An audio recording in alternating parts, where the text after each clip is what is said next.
હવે આપણે આ બાબતે નો થાય તો હવે હું કરવાનું થાય બરાબર. મારે ગુજરાત પ્રદેશ દાખલા તરીકે હાલો પડેકી ગામથી આવ્યા તો એના આગળ પાદરમાં એક લખી નાખવાનું કે ભાઈ રાજકારણીઓ આવવાની મનાય છે, અમે ચૂંટણીનો બહિષ્કાર કરીએ. ખાલી એક બોર્ડ બધા લખી નાખો. તમે જોજો એ થોડી થોડીને પીવા આવે. અમને ત્યાં સુધી પીવો ના બેટા અમે ગામ દીઠ ખાલી હમણાં ગોંડલ તાલુકાનું તમે જોયું હતું ને, ખાલી 3 થી 4 ગામના બોર્ડ હતા કે ભાઈ અહીં રાજકારણીઓને આવવાની મનાય. અમને વીમો નથી લીધો. અમરેલીમાં હમણાં હતું અને અમે ચૂંટણી બહિષ્કાર કર્યો.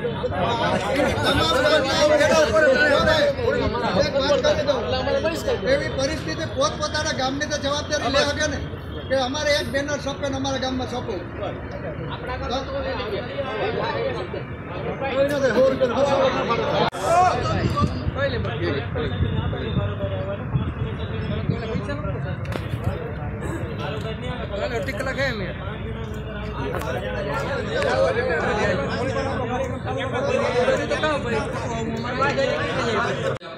પોરબંદર જિલ્લાના પાક વીમામાં અન્યાય થયો છે. જે કુતિયાણામાં 0.64 બતાવે છે.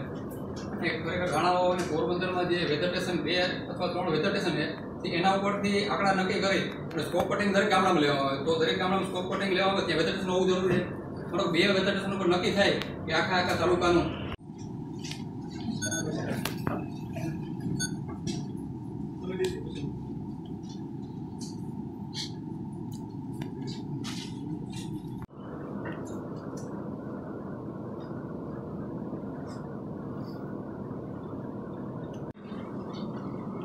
એનો કોઈ જવાબ નથી મળતો ખેડૂતો.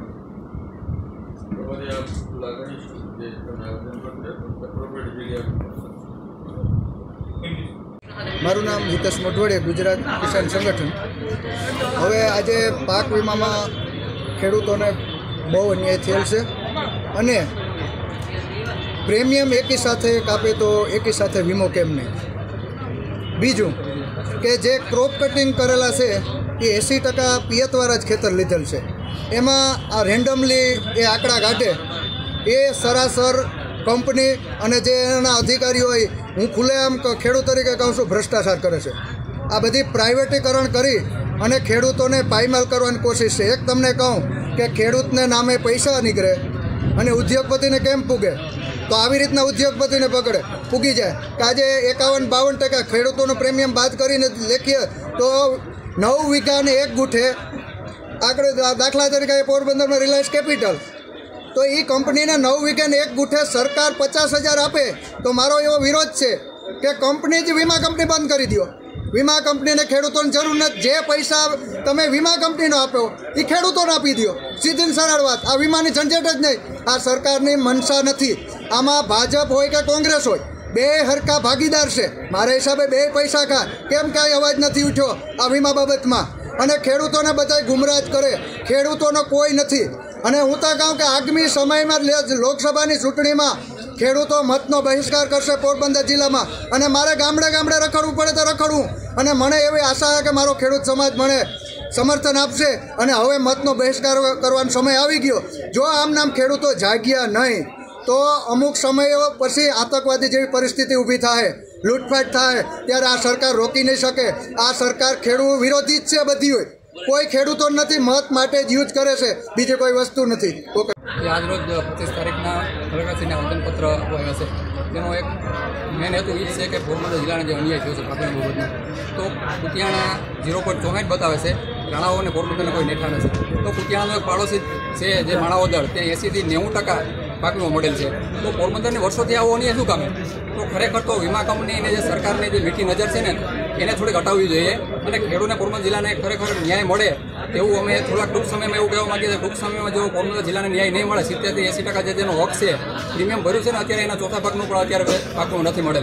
તો ટૂંક સમયમાં સરકારને વીમા કંપની જો પૂરતું વળતર નહીં આપે પોરબંદર જિલ્લાને, તો ટૂંક સમયમાં અમે હાલમાં પરિસ્થિતિ એવી છે કે આચારસંહિતાના હિસાબે તો અમે ગામડે ગામડે ફરી અને મતનો બહિષ્કાર થાય એવું બેનરો મારશું દરેક ગામડામાં. અને આવતા સમયમાં જો એનાથી નહીં થાય તો અમે કોર્ટ મેટર કરીશું. મારું નામ કરશનભાઈ વડોદરા, કિસાન સંઘ જિલ્લા ઉપપ્રમુખ. અત્યારે ખેડૂને આ દેશ છે એ ખેડૂત પ્રધાન દેશ છે. બધાય કહે ને કે ખેડૂત પ્રધાન દેશ છે. અને જય જવાન અને જય કિસાન આપણા દેશનો પહેલો નારો છે. તો આ દેશની અંદર પહેલો અન્યાય હોય તો ખેડૂને, અને બીજો અન્યાય હોય તો જવાનોનો. ખરેખર આ દેશ હાલતો હોય તો જવાન ઉપર અને ખેડૂત ઉપર જ. અને જ્યારે ખેડૂત અનાજ પકાવે છે અને આખા દેશને જ્યારે અનાજ પહોંચાડે ત્યારે આ દેશ જીવે છે. અને જ્યારે આ દેશનો જવાન સરહદ ઉપર ઊભો ત્યાં આપણે આ ખેડૂત અને આખો દેશ જ્યાં આપણે આપણા કામ ધંધા કરી શકીએ. પણ છતાંય પણ આ બે ઉપર જ અન્યાય થાય છે. એનો મતલબ એ છે કે આપણી સમાજ પબ્લિક હજે જાગૃત નથી અને એવા માટે થઈને જ અન્યાય થાય છે ખેડૂત ઉપર. અને ઉદ્યોગપતિને અને બીજાને જે જોતું હોય રાતોરાત મળી જાય છે. અને લાઇટથી પાણીથી માંડી અને વીમોમાં ખેડૂતને કોઈ વસ્તુની સુવિધા નથી મળતી. આ 3 વર્ષથી થયા અમારા કુતિયાણા વિસ્તારની અંદર હજે જે ઇન્દિરીના વખતના તાર છે એ પણ હજી એમને લટકે છે. અને વીજ પુરવઠો પણ પૂરો નથી મળતો. અને ક્યાંય પણ કોઈ પણ નેતા હજી સુધી કોઈ પણ સરકાર હોય હજી સુધી કોઈ પણ ખેડૂતને કે ગામડે પબ્લિકને આવીને પૂછતા નથી કે તમારો શું પ્રશ્ન છે. તો હવે ખેડૂત જાગૃત થઈ ગયા છે. અને હું તો એમ જ કહું કે કોઈ દિવસ કોઈથી ડરવાનું ન હોય, ઉપરવાળાથી બીવાનું હોય ને ખોટું કરવાથી બીવાનું હોય. અને જાગૃત થશું અને જાગૃત થઈ ગયા છે. અને ગામડે જઈને હજે જાગૃત કર્યું. અને એક જવાન, એક ખેડૂત, એક ગામનો, એક ઘરનો શહીદ થવું હોય તો થશું આ માટે થઈને.